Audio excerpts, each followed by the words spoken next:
Good morning again. Excuse the work shirt, but I'm doing some work in the youth hall because we're having our Wednesday night service again. So I've just come over here to do our devotional thoughts, and then I'll get back to work so we can have service tonight. Come join us, would you please? I want to turn to 2 Kings chapter 2. In 2 Kings, Elijah is taken up to heaven in a whirlwind. The chariots of God come down and he's taken in a whirlwind. And Elisha goes with him. He refuses to leave him. And finally, when they get across the river, Elisha asked him, "What shall I do for you before I'm taken away from you?" And Elisha said, "I pray, let a double portion of your spirit be upon me." Now Elijah said, "You have asked a hard thing. Nevertheless, if you see me when I am taken from you, it shall be done unto you. But if not, it shall not be done." Elisha wanted a double portion. He wanted the Spirit of God that he saw upon Elijah in his heart and his life. And there's a fun fact about this when he says he wants a double portion.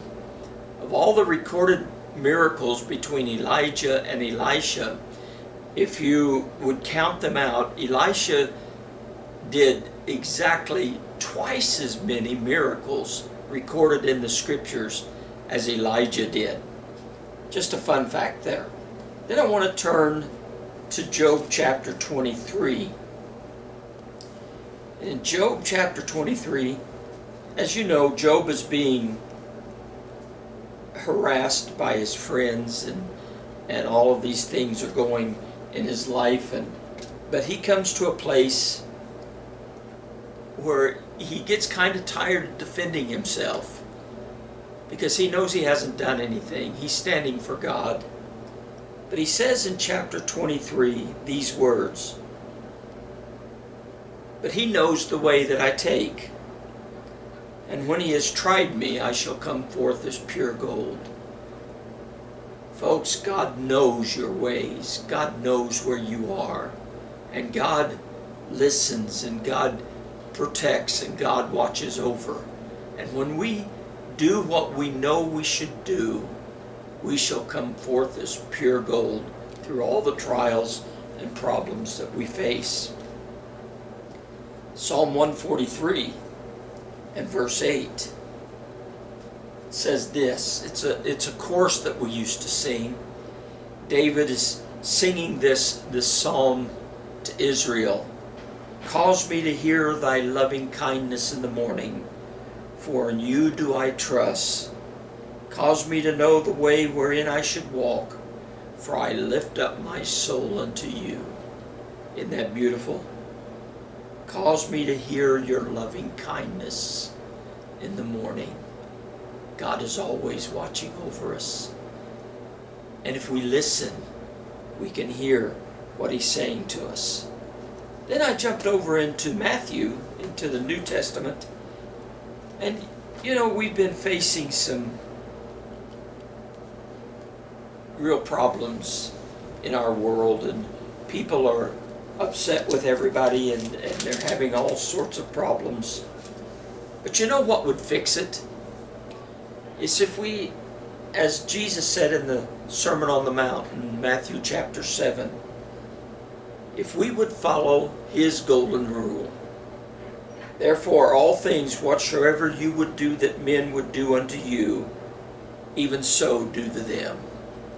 If we would just live by that, all the problems of our world would dissolve, wouldn't they? Then we jumped on over into John today. I was reading this in John chapter 14. And I came across the Holy Spirit's job in verse 26. "But the Comforter, which is the Holy Spirit, whom the Father will send in my name, he will teach you all things, and bring all things to your remembrance, whatsoever I have said unto you." We see the beautiful Holy Trinity at work in this verse.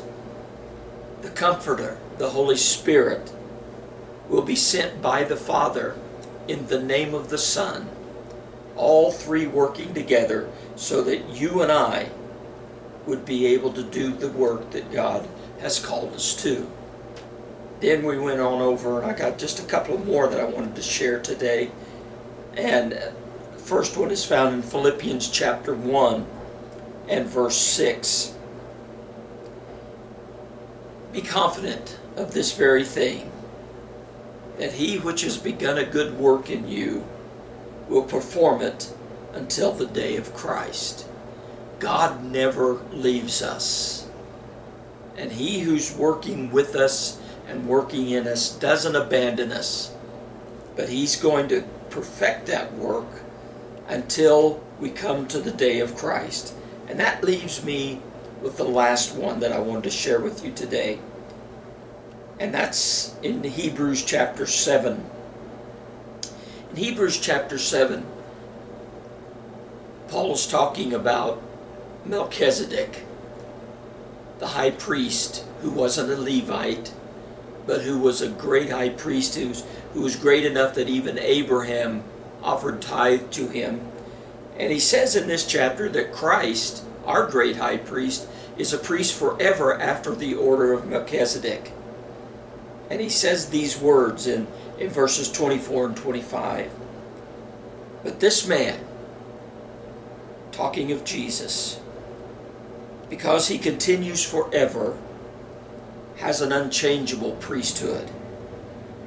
Wherefore he is able to save them to the uttermost that come unto God by him, seeing that he ever lives to make intercession for them. You see, these scriptures speaking to us, he'll never abandon us. Elijah wanted more, and God poured more out.